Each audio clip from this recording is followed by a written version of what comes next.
Sektör Türkiye'nin ve Gaziantep'in lokomotif sektörlerinden bir tanesi. Biz Gaziantep Ayakkabıcılar Odası olarak Türkiye'nin ayakkabıcısı olmak için yola çıktık. Bununla ilgili çalışmalarımız yoğun bir şekilde devam etmekte. Bugün Gaziantep kriz ortamında ayakkabı üretimini 152 milyon çiftten 170 milyon çifte çıkararak bizi daha da çok heyecanlandırdı.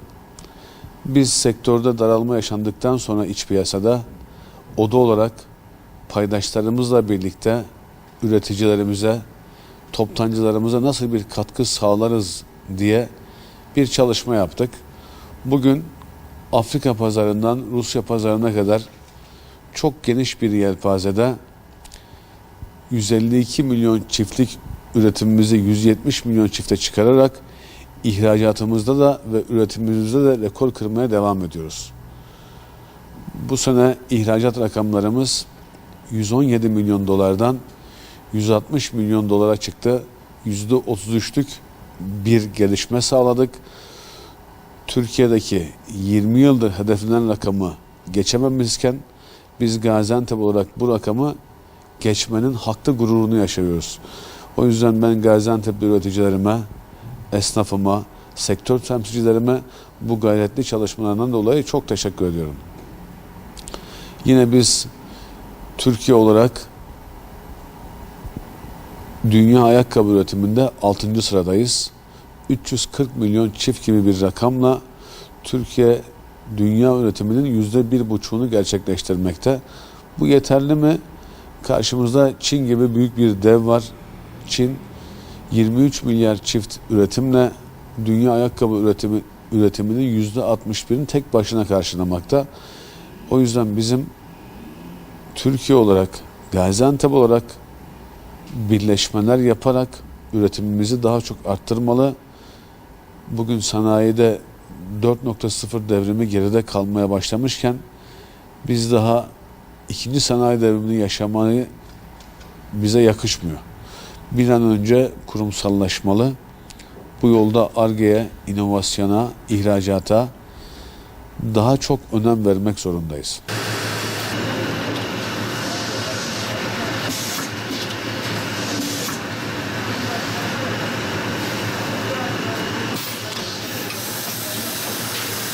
Zaten Türkiye ayakkabı imalatında ve üretiminde İstanbul'dan sonra 2. sırada 172 milyon çiftle bu sene kendi rekorumuzu kırdık. Bunu da güçlü bir şekilde yürüteceğiz inşallah. Bizim ana amacımız Cumhurbaşkanımızın da belirttiği gibi 2023 yılında Türkiye'den çıkacak 10 global markadan bir tanesini Gaziantep'ten çıkması için paydaşlarımızla birlikte oda olarak yoğun bir saha çalışması, yoğun bir Ar-Ge ve bilgilendirme çalışması yapmaktayız.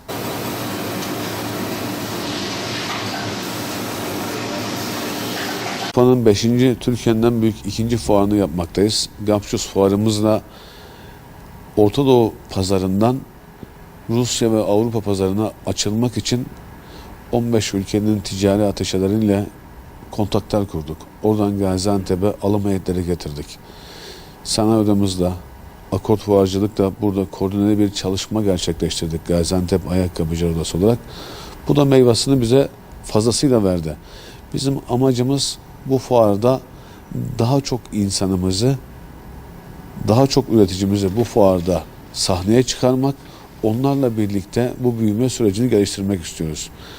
Bu yeterli mi? Yeterli değil. Biz Gaziantep Ayakkabıcı Odası olarak Kalkınma Ajansımızla birlikte bir proje gerçekleştirdik.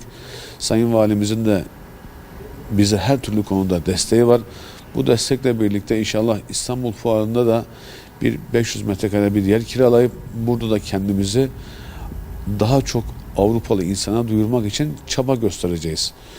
Yeterli mi? Yeterli değil. Türkiye İhracatçılar Meclisi ile birlikte yine bir proje başlattık. Bu projede yurt dışında Türk ticaret merkezlerine başvuru yaptık. İtalya için ön başvurumuz kabul edildi. İnşallah 8 tane firmamızla orada ilk showroom'da faaliyetimizi başlatacağız. Bunun dışında olarak yurt dışında yapılan tüm profesyonel fuarlara üyelerimizle birlikte katılım sağlıyoruz. Bu da bizim hem vizyonumuzu hem misyonumuzu hem de ufkumuzu açmakta. Bunun da geri dönüşleri oldukça güzel. Şu anda da bunu başardık. Çok şükür daha da iyi bir şekilde ilerlememiz devam edecek. Sayın Valimizin bize büyük katkısı ve emeği var. E-ticaret bu dünyada şu an vazgeçilmez en büyük alışveriş mecrası. Burada da yine bir proje hazırladık.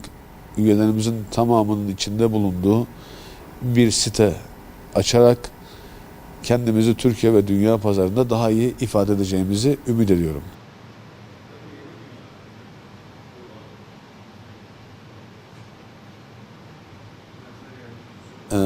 Biz kararlı ve istikrarlı bir yapılanmayla 4 yıllık master planımız içerisinde belirlediğimiz rakamlara fazlasıyla ulaşmaya başladık. Bu bizi çok sevindiriyor. Bunun dışında meslek lisemizde ve ayakkabı üniversitemizde çok keyifli ve başarılı bir şekilde yolumuza devam ediyoruz. Buraya gelen öğrencilere çok teşekkür ediyorum bölümümüzü seçtikleri için. Yine Milli Eğitim'le birlikte mesleki eğitim merkezimizde Eylül ayında faaliyete geçecek Taşlıca bölgesinde haftada bir gün öğrenci okula gelecek. 4 yılın sonunda meslek lisesi diplomasını almayı hak edecek.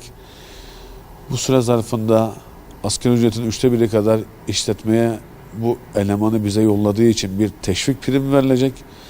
Yine o öğrencinin okula geldiği süre içerisinde kaza sigortası devlet tarafından yapılacak. Çocuk okulu bitirdiği zaman meslek lisesi diplomasının yanında girişimcilik belgesi bir de ustalık belgesi verilecek. Sektörümüzde kalifiye eleman sorununu mesleki eğitim merkezimiz, meslek lisemiz ve meslek yüksek okulumuzla birlikte en aza indirmeye çalışıyoruz. Yeterli mi? Daha çok çalışıyoruz. Yine sanayi odamızla birlikte, üniversitemizle birlikte monta makinesi kullanma kursu başlattık. İstihdam garantili 15 kişilik bir kursiyer sayımız olacaktı. 32 tane taleple %100'lük bir talep fazlalığıyla karşılaştık. Biz bu çocukların hiçbirini kırmadık. 2 dönem halinde bunları başlattık. Devam ediyoruz. Çalışmalarımız hiç durmadan hızlı bir şekilde devam edecek.